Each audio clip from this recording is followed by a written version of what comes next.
انعامات اللہ تعالیٰ نے اپنے حبیب صلی اللہ علیہ وسلم پہ کیے، جو اصل ٹاپک کی طرف دوبارہ ہم آ جاتے ہیں۔ پہلا انعام، آپ یتیم تھے، اللہ نے آپ کو ٹھکانہ دیا۔ دوسرا انعام، آپ علم نہیں تھا آپ کے پاس حلال و حرام کا، اللہ نے آپ کو شریعت کا علم دیا۔ تیسرا، آپ غریب تھے، اللہ نے آپ کو غنی کر دیا۔ یہاں بھی ایک ٹیکنیکل پوائنٹ، پھر قیام تام کی طرف چلتے ہیں تو ذرا علمی باتیں ہیں نا بیچ میں آ جائیں۔ دیکھو، غنی کیا ہے اللہ نے، غنی کا مطلب کیا ہوتا ہے؟ ایسا انتظام کر دینا کہ آپ دوسروں کے محتاج نہ رہیں۔ آج ہمارے ہاں فقیروں کو بھیک دے دے کے اور بگاڑ دیتے ہیں، فقیروں کو بھیک دے دے کے۔ آپ تحقیق کرو کسی فقیر کے بارے میں، مستحق ہے نا، اس کو اسٹیبل کر دو، اور اگر آپ کو یہ اندازہ ہو جائے یہ کمبخت اسٹیبل ہونا ہی نہیں چاہتا ہے، اس کو لت پڑ گئی ہے، پھر مت دو اس کو۔ میرا بہت تجربہ ہوا ہے، کوئی نوجوان آیا بھیک مانگ رہا ہے، میں نے کہا کوئی بات نہیں، آپ کو کتنے پیسے چاہیے؟ جی 500 روپے چاہیے۔ میں نے کہا ہماری مسجد میں فرنٹ ایریا ذرا خراب ہوا ہوا ہے، اس کو تھوڑا صفائی کر دو، میں آپ کو 500 روپے دے دوں گا۔ ایسا غائب ہوا مارکیٹ سے شارٹ۔ اس کا مطلب یہ پروفیشنل بھکاری ہے، اس کو آپ 500 روپے دے کے غنی کر دو گے۔ اور زیادہ غنی کی ڈیفینیشن سمجھ میں آئی؟ مالدار ہونا نہیں ہے، غنی مستغنی سے نکلا ہے، بے پرواہ، کسی کی ضرورت نہیں ہے۔ ہمارے نبی غنی کرتے تھے لوگوں کو اور غنی بننے کی ترغیب دیتے تھے۔ مشہور واقعہ ہے نا، ایک شخص بھیک مانگنے کے لیے آیا، آپ صلی اللہ علیہ وسلم نے اس کو حکم دیا کہ گھر میں جو کچھ ہے لے کر آؤ۔ وہ برتن لے کر آیا، اس کو آپ نے بیچا، نیلام کیا، کلہڑا دیا، کہا جنگلوں سے لکڑیاں کاٹ کے لاؤ بیچو۔ وہ لائے، 1 درہم کے 2 درہم، 2 کے 4 درہم ہو گئے۔ تو یہ نبی نے ان کو بھیک نہیں دی بلکہ ان کو کیا کر دیا؟ غنی کر دیا آپ صلی اللہ علیہ وسلم۔ تو معاشرے میں ایسے لوگوں کو تلاش کیا کریں جو اسٹیبل نہیں ہیں، اور ان کو پراپر غنی کرنے کی کوشش کریں۔ بھیک دے دے کے نوجوانوں کو بگاڑیں مت، وہ سٹے لگا، جب محنت کر کے پیسہ کمائے گا تو سٹوں پہ ضائع نہیں کرے گا، گٹکوں پہ ضائع نہیں کرے گا وہ۔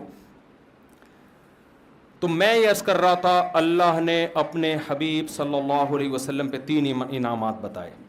یتیم تھے، ٹھکانہ دیا، غریب تھے، غنی کر دیا، اور علم نہیں تھا، اللہ نے آپ کو کیا دیا؟ علم۔ اللہ نے یہ 3 بڑے بڑے انعامات بیان کر کے اللہ نے نبی صلی اللہ علیہ وسلم کو حکم دیا کہ ان تینوں انعامات کا آپ شکر ادا کریں۔ ان تینوں انعامات کا آپ کیا کریں؟ شکر ادا۔ کیسے؟ ہم جب شکر ادا کرنا چاہتے ہیں ہم کیا کہتے ہیں؟ اللہ تیرا شکر۔ ہم سمجھتے ہیں شکر ادا ہو گیا۔ اللہ ہم پر کوئی انعام کرے ہم کہتے ہیں اللہ کا بڑا فضل ہے، ہم سمجھتے ہیں اس کا شکر ادا بولو ہو گیا۔ آواز تو سب کو صحیح آ رہی ہے نا؟ اتنا کافی نہیں ہے، یہ بھی ضروری ہے کہ منہ سے بول دیں کہ اللہ کا شکر ہے، لیکن اتنا کافی نہیں۔ اگر اتنا کافی ہوتا تو اللہ اپنے حبیب پر 3 انعام کر کے کہتا کہ اے نبی آپ شکر ادا کر دیں، زبان سے کیا کہہ دیں؟ الحمدللہ۔ نا نا نا، قرآن نے کہا آپ یتیم تھے، ہم نے آپ کو کی کفالت کا انتظام کیا، لہذا فَأَمَّا الْيَتِيمَ فَلَا تَقْهَرْ، اب کسی یتیم کو آپ کو دھکے دینے کی اجازت نہیں ہے، آپ کو یتیموں کی کفالت کرنی پڑے گی۔ سمجھ میں آ رہی ہے کہ نہیں آ رہی ہے؟ نعمت کا شکر یہ ہے کہ جو اللہ نے آپ پر انعام کیا وہی انعام آپ آگے پارسل کر دو۔ سمجھ رہے ہو؟ اس کی قدر کرو کہ میں یتیم تھا، اللہ انتظام نہ کرتا تو میرا کیا حال ہوتا۔ لہذا معاشرے میں اگر میرے رشتہ داروں میں کوئی یتیم ہوتا ہے تو میں نے بھی اس کے ساتھ احسان کرنا ہے۔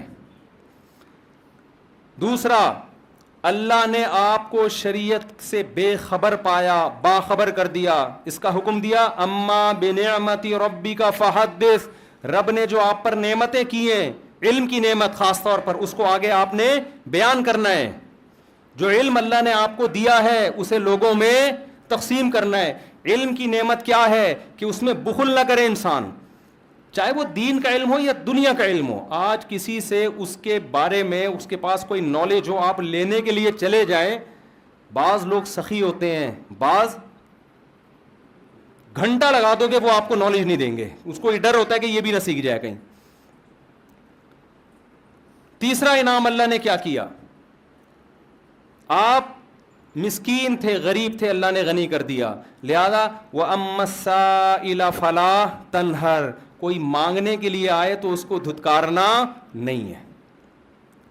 اس سے ہمیں کیا پتہ چلتا ہے بھائی, اس آیت سے, کہ اللہ ہم سے یہ چاہتے ہیں کہ جس نوعیت کا اللہ نے ہم پر احسان کیا, ہم اسی نوعیت کا احسان مخلوق پہ کرنا شروع کر دیں. سمجھ میں آ رہی ہے بات کہ نہیں آ رہی ہے؟ جس نوعیت کا اللہ نے احسان کیا. اور یہ بات قرآن میں دوسری جگہ بھی ہے. قارون کے بارے میں موسیٰ علیہ السلام نے قارون سے کہا احسن کما احسن اللہ الیک, تجھے اللہ نے بے تحاشا دولت دی ہے, اتنی دولت کہ لتنوء بالعصبۃ اولی القوہ, ایک بہت بڑی جماعت اونٹوں پہ چابیاں لے کے چلا کرتی تھی خزانوں کی, اتنی زیادہ دولت دی ہے. تو جب تجھے اللہ نے اتنی دولت دی کہ تجھ پر احسان کیا ہے, تو تو بھی اللہ کی مخلوق پر احسان کر. اگر کوئی دولت مند تاجر اپنی دولت پر سانپ بن کے بیٹھ جاتا ہے, بخل کرتا ہے, زبان سے کروڑہا گنا کہتا رہے کہ اللہ کا دیا میرے پاس بہت کچھ ہے, لیکن اللہ اتنی بات کو شکر ماننے کے لیے تیار نہیں ہے, اس کو اپنی دولت میں غریبوں پہ خرچ کرنا پڑے گا. سمجھتے ہو کہ نہیں سمجھتے ہو؟ تو میں اور آپ اللہ کے احسانات کے سمندر میں ڈوبے ہوئے ہیں, ہمیں دیکھنا ہے دائیں بائیں. سب سے بڑی نعمت جو ہمیں ملی ہے وہ توحید کی نعمت ملی. اللہ نے ہمیں مسلم گھرانے میں پیدا کیا. اس کا تقاضا یہ ہے کہ جو غیر مسلم ہیں ہم ان کو مسلم بنانے کی کوشش کریں. کذالک کنتم من قبل, اللہ نے صحابہ سے کیا فرمایا؟ جنگ میں صحابی رسول نے, ایک شخص آیا نا لڑنے کے لیے, تو جب وہ تلوار کی زد میں آیا تو اس نے فوراً کلمہ پڑھ لیا, تو صحابی رسول نے اس کو قتل کر دیا کہ یہ تو موت کے ڈر سے کلمہ پڑھ رہا ہے. ہمارے نبی کو علم ہوا, آپ صلی اللہ علیہ وسلم اتنا غضبناک ہوئے, فرمایا ہلا شققت قلبا, تم نے اس کے دل کو چیر کے کیوں نہیں دیکھا؟ تم کیسے کہہ رہے ہو کہ تلوار کے ڈر سے کلمہ پڑھا ہے؟ اس پہ قرآن کی آیت نازل ہوئی کذالک کنتم من قبل, اے ایمان والو تم بھی تو پہلے کافر تھے, اللہ نے اپنے فضل سے تمہیں کیا کیا؟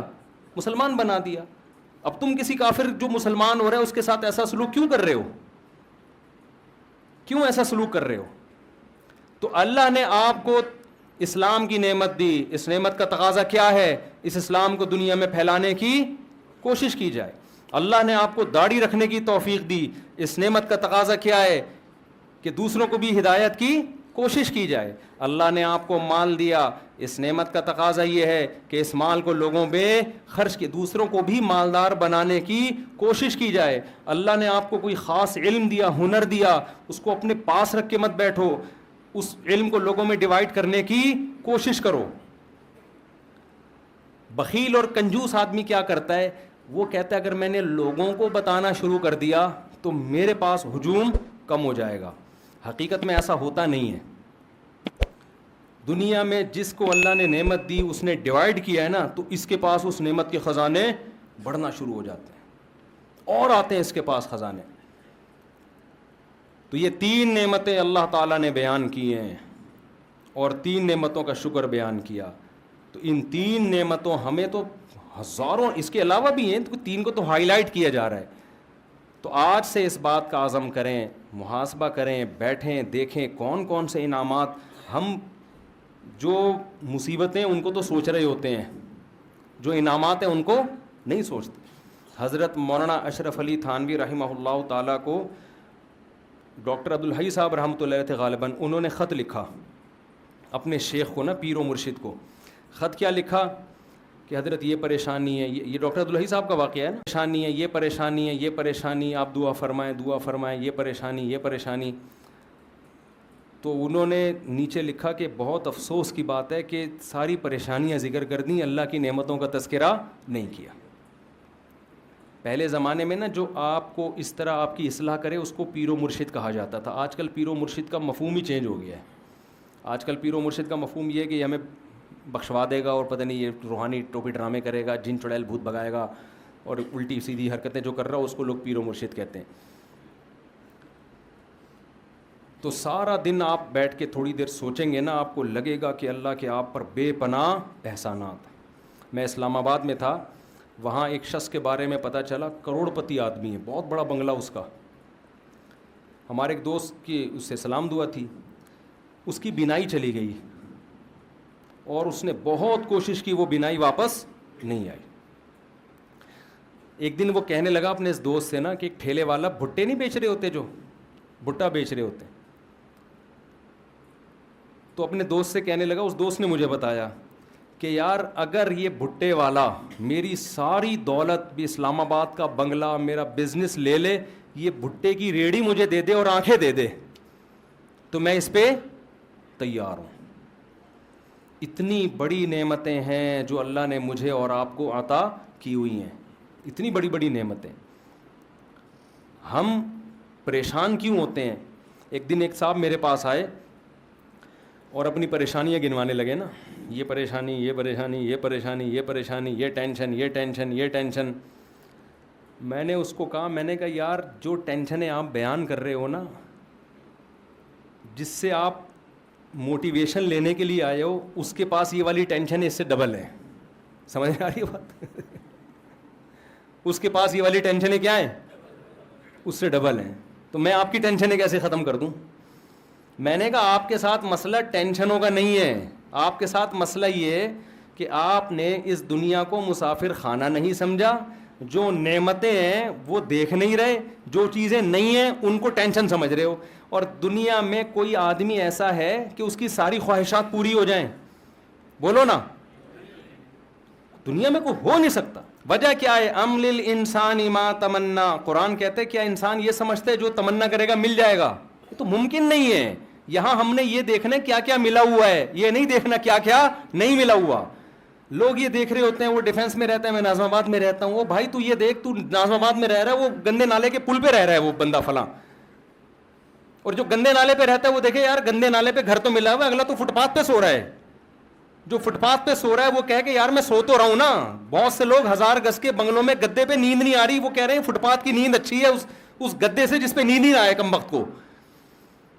تو جب تک آپ اس دنیا کو مسافر خانہ نہیں سمجھتے اور آپ یہ نہیں سمجھتے کہ یہ میری, دیکھو رسول اللہ صلی اللہ علیہ وسلم نے فرمایا جس کو 2 ٹائم پیٹ بھر کے کھانا مل گیا اور سر چھپانے کی جگہ مل گئی, جسم کسی بڑی بیماری سے محفوظ ہو گیا, اللہ نے ساری دنیا کی دولت سمیٹ کے اس کو دے دی ہے. اب حدیث کا مفہوم کیا ہے؟ مطلب یہ نبی کے الفاظ نہیں, میں مفہوم سمجھا رہا ہوں. اب اگر یہ کہتا ہے نا میرے بھی ٹینشن, یہ اس کی اپنی بنائی ہوئی ٹینشن ہے, یہ اللہ کی طرف سے نہیں ہے, یہ تو ہوس ہے بھائی. ہوس کا تو دنیا میں کوئی علاج نہیں ہے. کتنے لوگ آتے ہیں میں بے روزگار ہوں, ٹینشن ہے, میں کہتا ہے تیرے کو صبح ناشتہ مل رہا ہے؟ ناشتہ تو مل رہا ہے. دوپہر کھانا مل رہا ہے؟ ہاں مل رہا ہے. رات کا کھانا مل رہا ہے؟ ہاں مل رہا ہے. سونے کی جگہ ہے؟ کہہ رہے ہیں ہاں ہے. کہہ رہے ابا کی صلواتیں بہت سننے کو ملتی ہیں, بس یہ ٹینشن ہے. تو میں نے کہا 2-4 ٹینشنیں تو ہونی چاہیے نا زندگی میں, یہ والی ٹینشن بھی ختم ہو جائے پھر تو اور جنت میں چلا گیا نا. تو ایک ٹینشن برداشت کر لے. فری پھوکٹ کا تجھے پراٹھے مل رہے ہیں صبح کے, فری پھوکٹ کا تجھے ابا کے خرچے پہ کیا مل رہا ہے, بھلے صلواتیں سن کے مل رہے. بھیکاری کو آپ 2 روٹی 2 گالیاں دے کے, وہ کہے گا 2 اور دے دے, 4 گالیاں اور لگا دے ساتھ میں, کیونکہ بھیکاری کو اندازہ ہے کہ 2 پراٹھوں کی کیا, میرے منہ سے روٹی نکلتی نہیں ہے, لفظ نکلتا ہے, پراٹھا ہی نکلتا ہے, پتہ نہیں کیوں. کیونکہ جب بھی باہر دنیا میں ٹریولنگ ہوتی ہے نا سب کچھ ملتا ہے, کراچی کے ہوٹل کے پراٹھے نہیں ملتے. ابھی میں سعودی عرب سے آیا ہوں کل, نہیں مزہ آیا یار, پراٹھے نہیں تھے. تو اس لیے میرے منہ سے روٹی کا لفظ نکلتا ہی نہیں ہے. تو بھیکاری کو آپ جس کے پاس کچھ بھی نہیں ہے, آپ اس کو موٹی موٹی گالیاں دے کے 2 پراٹھے پکڑا دو, غصہ کرے گا وہ؟ پھر بھی شکریہ ادا کرے گا, اس لیے کہ وہ اپنے آپ کو اس کا بھی مستحق نہیں سمجھتا. اور جو گھر میں بیٹا ہوتا ہے نا کروڑ پتی باپ کا, وہ سمجھتا ہے سارا میرا ہے, میں اس کا مستحق ہوں, مجھے یہ بھی چاہیے, مجھے یہ بھی چاہیے. او بھائی تو سمجھ کہ میں مسافر خانہ ہے, اللہ نے مجھے بڑے باپ کے گھر میں پیدا کر دیا, یہ میرا احسان نہیں. کس کا احسان ہے؟ اللہ کا احسان ہے. جو مل رہا ہے گریوی میں کھاؤ. اس پہ اگر ابا صلواتیں سنا کے, ابا پھر بھی مجھے اپنا بیٹا ہی سمجھ رہا ہے, کوئی بات نہیں ابا 2 گالیاں اور, لیکن رات کو گھر سے نہیں نکالنا مجھے. آپ سمجھ رہے ہیں نا, سنا کرو ابا کی گالیاں, اس پہ ثواب ملتا ہے, خدا کی قسم برداشت پہ ثواب ملتا ہے, باپ کی پیشانی پر محبت سے دیکھنے پر حج عمرے کا ثواب ملتا ہے. تو ایسے ہی تھوڑی مل جاتا ہے یہ. تو جب آپ اپنے آپ کو یہ سمجھو گے میں ان چیزوں کا مستحق ہوں ہی نہیں, تو جتنا ملے گا اس پہ کیا ہوگا, شکر ادا ہوگا. بھائی ہم تو اس کے بھی مستحق نہیں تھے, اللہ نے ہمیں یہ بھی دے دیا, یہ بھی دے دیا, یہ بھی دے دیا. تو ہم تو یہ چیز بتاتے ہیں لوگوں کو کہ بھائی, وہ اکثر ایک میں واقعہ سناتا ہوں, بس یہ واقعہ بیان کر کے اپنی بات کو ختم کرتا ہوں. ایک نجومی کے پاس ایک آدمی گیا اور اپنی ہاتھ دکھائی. نجومیوں کو آتا واتا کچھ نہیں ہے, لیکن ویسے ہی لوگ چلے جاتے ہیں. تو نجومی نے ہاتھ دیکھ کے کہا کہ بھائی 10 سال تک, وہ غریب آدمی تھا, نجومی نے کہا 10 سال تک تم غریب کے غریب ہی رہو گے. یہ بڑا خوش ہو گیا کہ 10 سال بعد کیا ہوگا, بھارے نیارے ہو جائیں گے. اس نے کہا 10 سال تک غربت کی پریشانی تمہیں اور رہے گی. یہ خوش ہو گیا, چلو 10 سال کے بعد. اس نے کہا پھر کیا ہوگا, اس نے کہا پھر تمہیں عادت ہو جائے گی. پھر کیا ہو جائے گی, عادت ہو جائے گی. تو میں بے روزگاروں سے کہتا ہوں روزگار تلاش کرو, نہیں مل رہا اسی کو انجوائے کرو. آپ بے روزگاری کا جو مزہ ہے وہ روزگار میں نہیں ہے, حقیقت ہے. اس سے برداشت پیدا ہوتی ہے انسان کے اندر. تلاش کرو روزگار, سست بن کے نہ بیٹھ جاؤ. جب کوئی پریشانی آئے, دنیا کیا ہے, مسافر خانہ, فنا ہونے کی. یہاں بڑے بڑے خوشحال لوگ آئے, وہ چلی گئی 96 سال میں یار, ہیں بھائی 96 توپوں کی, 96 میں گئی 98 میں گئی ہے, 96 سال میں 96 توپوں کی سلامی دی گئی ہے اس کو. اب فرض کر لو میں اور آپ, اگر ہم تو برطانیہ کے ویزے کے لیے ترس رہے ہوتے ہیں نا, مل جائے تو بڑے خوش. اس کو ویزا نہیں ملا, برطانیوں کی ماں تھی وہ, برطانیوں کا باپ تھا وہ. ہمیں اگر برطانیہ کا باپ بنا دیا جاتا تو 96 سال کے بعد بھی ہمارا وہی حشر ہونا تھا جو ملکہ برطانیہ کا ہوا ہے. تو یار نتیجہ تو سب کا ایک ہی جیسا ہے نا. پائپ کے منہ میں بیٹھو یا پائپ تمہارے منہ میں ہو, رزلٹ ایک ہی ہے. جب رزلٹ وہی نکل رہے ہیں بھائی اس کا, تو کیا یار, جس نے زیادہ سموسے کھا لیے, جس نے 2 پراٹھے کھا لیے, جس نے نہیں کھایا, جو روزگار ہے, جو بے روزگار ہے, تھوڑے دنوں کی کہانی ہے. رزلٹ کیا ہونے والا ہے, ایک جیسا. قبرستان جایا کرو, ڈیفینس کے تو خاص طور پہ جایا کرو قبرستان. بڑے بڑے لوگ یہاں نیچے دفن ہوتے ہیں, تو جا کے دیکھا کرو یار یہ فلاں کا بنگلہ, یہ فلاں کا بنگلہ. ابھی ایک دفعہ میں جب گلشن اقبال میں رہتا تھا نا پہلے, تو میں گھر تلاش کر رہا تھا گلشن اقبال میں. تو کسی نے مجھے کہا یہاں بڑا وی آئی پی سا قبرستان ہے. میں نے کہا یار قبر میں جانے کے بعد نہیں پتہ چلتا کہ وی آئی پی ہے یا اورنگی ٹاؤن کا قبرستان ہو, گندے نالے کا قبرستان ہو, یا ڈیفینس کا. اندر سے سارے کیا ہوتے ہیں, جتنے کیڑے ایک غریب رکشے والے کی لاش پہ ہوتے ہیں اتنے ہی میرے بھائی معذرت کے ساتھ ڈیفینس والوں کی لاش پہ بھی اتنے ہی کیڑے ہوں گے. تو یہ ڈیفینس آپ لوگ رہتے ہو نا, یہ زیادہ 2 ٹکے کی خدا کی قسم رہو آپ, ایسا نہ چھوڑ کے آپ گندے نالے چلے جاؤ, یہ مطلب نہیں ہے. کیونکہ وہاں جاؤ گے تو جلدی قبرستان جانے کا چانس ہوگا, وہاں ڈینگی وینگی نالوں میں بہت پھیلا ہوا ہے آج کل. تو لیکن حقیقت یہ ہے کہ 2 ٹکے کی ویلیو, ان چیزوں سے دل لگانے کی بالکل کوشش مت کرو. ان کی حیثیت صرف اتنی ہے کہ ٹرین میں آپ سفر کر رہے ہو, آگے اسٹیشن پہ آپ نے اتر جانا ہے, کوئی دروازے پہ لٹک کے جا رہا ہے, کوئی نیچے بیٹھ کے جا رہا ہے, کوئی اکانومی کلاس میں جا رہا ہے, اور کوئی بزنس کلاس میں جا رہا ہے. آگے جا کے سارے کیا ہو جاتے ہیں, دنیا میں تو پھر بھی برابر نہیں ہوتے. بزنس کلاس والے کو ذرا پروٹوکول کے ساتھ لینے کے لیے آئے, لیکن اللہ کے ہاں آگے جا کے سب کا اینڈ کیا ہے, برابر, ختم, فنش. تھوڑے دن کی کہانی ہے. اور یہ ملکہ برطانیہ کا بار بار سوچا کرو یار 96 سال میں اس کو 96 توپوں کی, میں نے خبر سنی 96 توپوں کی سلامی. یار توپوں کا کتنا خرچہ کرا دیا اس نے. اللہ یہ بھی پوچھے گا یہ تیرے باپ کے پیسوں سے جو یہ توپیں جو ہے نا تیرے اوپر خرچ ہو رہی ہیں, یہ تو قوم کا پیسہ ہے. اللہ پوچھے, اللہ تو ایک ایک چیز کا حساب لے گا کہ 96 تو 1 مہینہ تک تو رہی ہے. کتنے دن جنازہ دفنایا گیا, کتنے دن بعد ہیں پتہ نہیں, 18 دن تک اتنے پھول, اتنے پروٹوکول, اتنے یہ سارا خرچہ ہوا ہے. یہ قبر میں نکلے گا خرچہ. اللہ پوچھے گا انسانوں, ہم وصیت کرتے ہیں ہمیں ایسا پروٹوکول, اول تو ہم کو یہ اتنی بڑی چیز نہیں ہے, اگر بن بھی گئے نہیں بھائی ہمیں نہیں چاہیے. ہمیں حضرت ابو بکر نے کیا وصیت کی تھی, نیا کفن بھی مت دینا. حضرت ابو بکر کی ویلیو تو بہت بڑی تھی نا, لاکھوں مربع میل کے حکمران تھے. عمر پہ حکومت کی ابو بکر نے, جن کے ماتحت عمر اور ابو ہریرہ اور ابن مسعود جیسے لوگوں, کتنا بڑا حکمران ہوگا. وصیت کر رہے ہیں میں جب مر جاؤں تو مجھے پرانے کپڑوں میں دفنانا, نیا کفن مجھے مت دینا. نئے کپڑے زندہ لوگوں کے لیے ہیں, جانے والوں کے لیے نئے کپڑے نہیں ہوتے. وہ سمجھتے تھے بھائی یہ مسافر خانہ ہے. تو غیر مسلموں کی چیزوں سے متاثر مت ہو خدا کا واسطہ. ملکہ برطانیہ سے ہمیں کوئی وہ نہیں ہے, کوئی چڑ نہیں ہے, کوئی میرا کلپ بنا دے ملکہ برطانیہ کے خلاف, وہ تو سب کے ساتھ ایسا ہی ہوتا ہے, وہاں جی پروٹوکول ملتا ہے. لیکن میں تو آپ کو اسلام اور غیر اسلام کا فرق بتا رہا ہوں. ملکہ برطانیہ اور اسلام کا فرق نہیں بتا رہا آپ کو, ہماری ملکہ اور ان کی ملکہ کا فرق نہیں. ہمارے ہاں تو ملکائیں جاتی ہیں تو وہ دفنانے کے لیے چیز, ہماری ملکہ تو بے نظیر بھٹو تھی نا. ہمارے یہاں تو ملکہ جاتے ہیں الگ اسٹائل سے ہیں, کوئی بم دھماکے میں جا رہا ہے اس کو کیا پروٹوکول, ضیاء الحق گیا